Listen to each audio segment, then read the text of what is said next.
gaji, kita nggak penting materi motivasi. Jadi Karani merasa ya justru sebenarnya mereka berada pada posisi yang terpinggirkan. Apa yang bisa aku lakukan?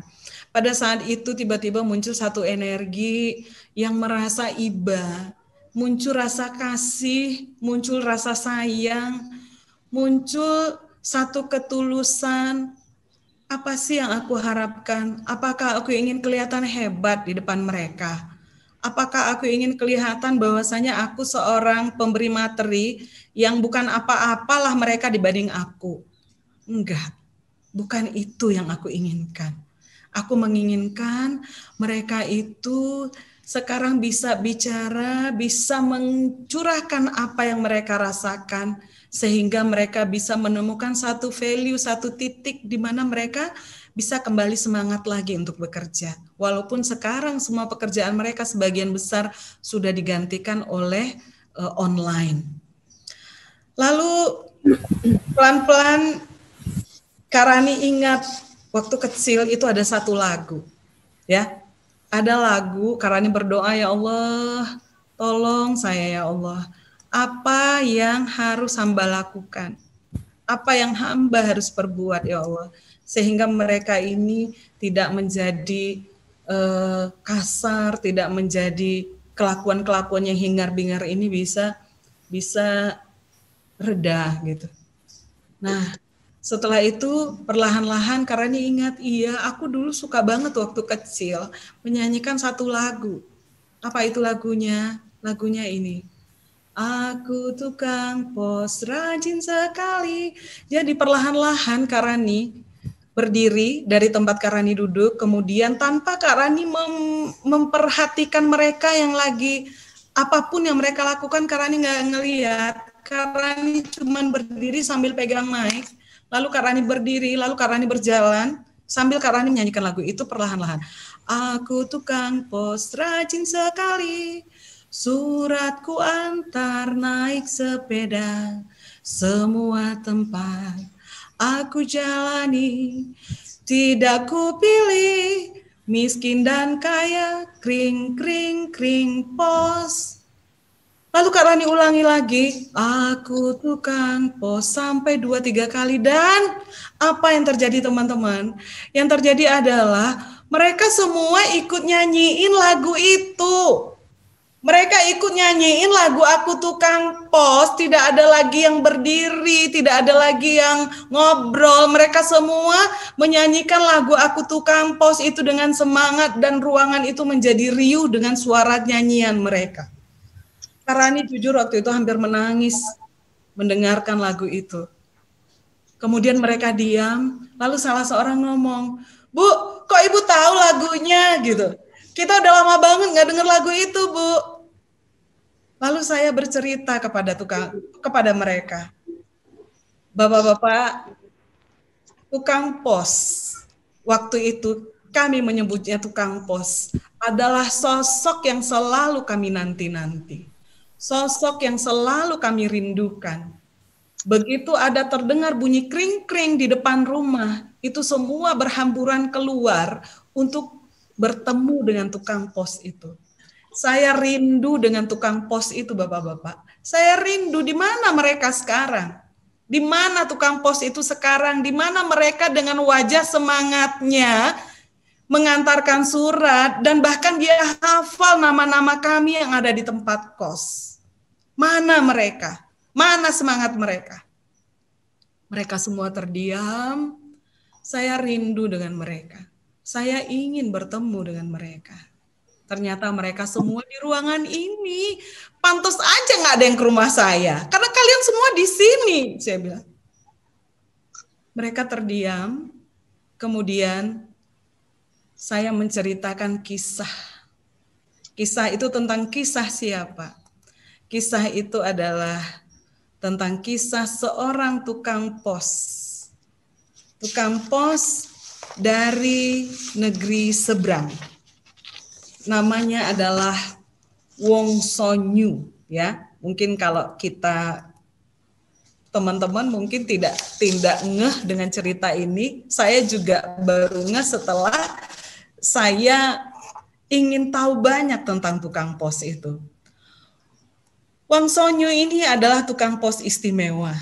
Wang Sonyu ini adalah seorang tukang pos di Tiongkok yang karena jasa-jasanya di dunia pos selama 20 tahun, keistimewaannya itu bukan pada pekerjaannya sebagai tukang pos, tetapi keistimewaannya terletak pada keikhlasannya untuk mengantarkan surat-surat ke rumah-rumah orang-orang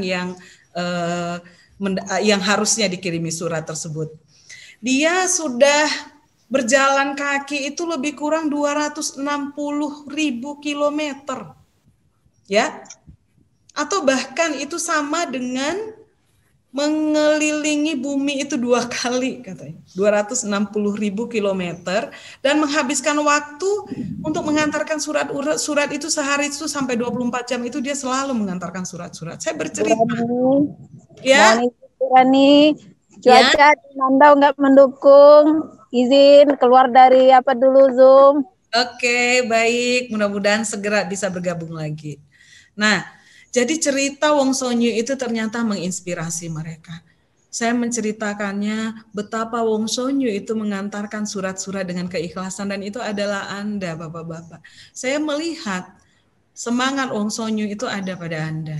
Semangat Wong Sonyu itu ada pada diri tukang pos yang ada di hadapan saya sekarang.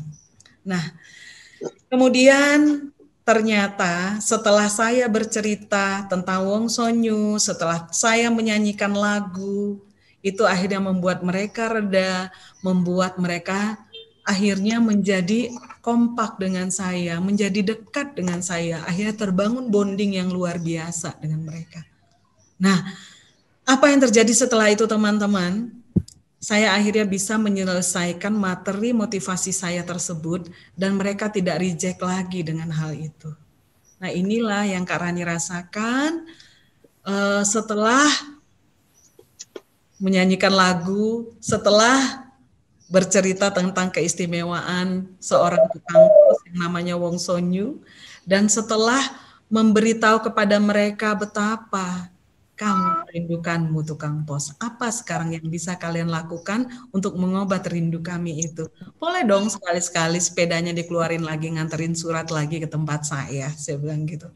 Nah, kemudian apa? Nah, dari cerita itu akhirnya Kak Rani ingin berbagi. Jadi ingin Kak Rani garis bawahi di sini bahwasanya peristiwa kecil ya. Kan sepele banget mereka teriak-teriak karena ini kan tinggal bilang, diam dong, hargai tahu orang di depan sini, ya. Saya diundang ke sini untuk memberikan materi buat kalian. Kalian nggak menghargai apa ada orang lain di depan sini? Kalian nggak tahu siapa saya, ya? Bisa aja Kak Rani waktu itu melakukan itu. Seandainya Kak Rani melakukan itu, entahlah apa yang terjadi. Mungkin bosnya atau atasannya yang waktu itu juga ada di ruangan itu akan ikut berdiri dan mendiamkan mereka. So kira-kira terbangun nggak sih antara bonding antara Kak Rani dengan para tukang pos itu? Enggak. Yang ada mereka nggak suka Kak Rani nggak suka mereka. Dan begitu lagi nanti PT Pos Indonesia mengundang aku lagi gitu, aku akan menolak atau bahkan PT Pos itu tidak akan pernah lagi mengundang Kak Rani gitu. Nah, ini bila seandainya Kak Rani tidak bisa mengambil insight dari kejadian kecil ini. So, sekarang Kak Rani mau share kepada teman-teman bagaimana caranya supaya kita bisa menemukan satu activity yang tiba-tiba muncul ya sehingga bisa mengkondisikan kelas tersebut menjadi lebih nyaman buat kita dan nyaman buat peserta.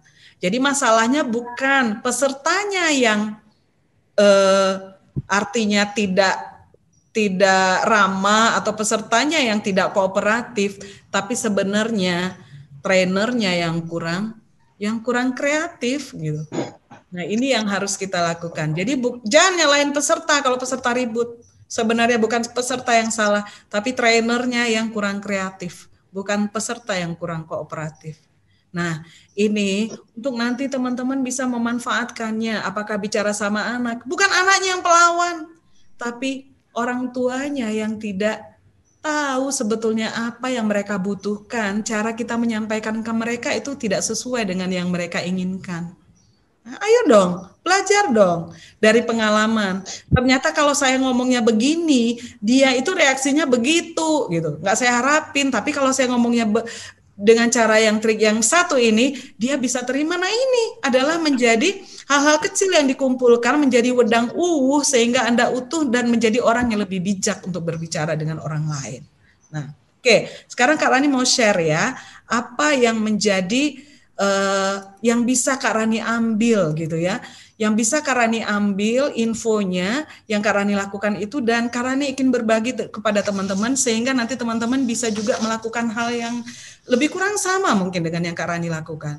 Yang pertama adalah ada 4 langkah. Yang pertama adalah tenangkan diri, ya. Nanti Kak Rani jelasin bagaimana how to-nya, bagaimana tenangkan diri. Yang kedua, selalu terkonek dengannya. Kemudian yang ketiga adalah temukan hal terdekat dengan peserta.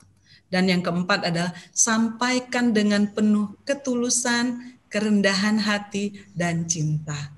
Ini 4 langkah yang perlu teman-teman pahami pada saat kita ingin orang itu mendengarkan kita, ya. Artinya kita ingin kejadian kecil yang kita lihat tidak nyaman seperti tukang pos tadi, gue harus ngapain dong? Nah, pertama tenangkan diri dulu, ya. Kayak Kak Rani itu kejadiannya tukang posnya ribut, riweh, tidak terima kehadiran Kak Rani, bahkan mungkin mereka benci dengan keberadaan aku di situ gitu ya. Yang pertama Kak Rani harus lakukan apa? Tenangkan diri. Nah, bagaimana cara menenangkan diri? Pikiran positif. Ya, karena ini mikir, ya Allah, ternyata mereka itu posisinya adalah posisi yang sekarang tidak seperti dulu lagi. Ya, tarik nafas dalam, kemudian tersenyumlah. Karena senyum itu akan memberikan energi positif buat Anda. Oke? Coba nih, lagi marah-marah, lagi kesel, senyumlah. Itu pasti kemarahan dan kekesalannya akan berkurang sekian persen. Oke? Nah, ini yang pertama, tenangkan diri. Kemudian yang kedua, terhubung dengannya. Bersyukur kepada Allah, bersyukur kepada Tuhan yang Maha Kuasa. Alhamdulillah aku diundang ke sini ya Tuhan. Alhamdulillah aku diundang ke sini ya Allah. Ada yang mempercayaiku untuk bisa memberikan ilmu kepada orang-orang yang sekarang ada 150 orang hadir di situ.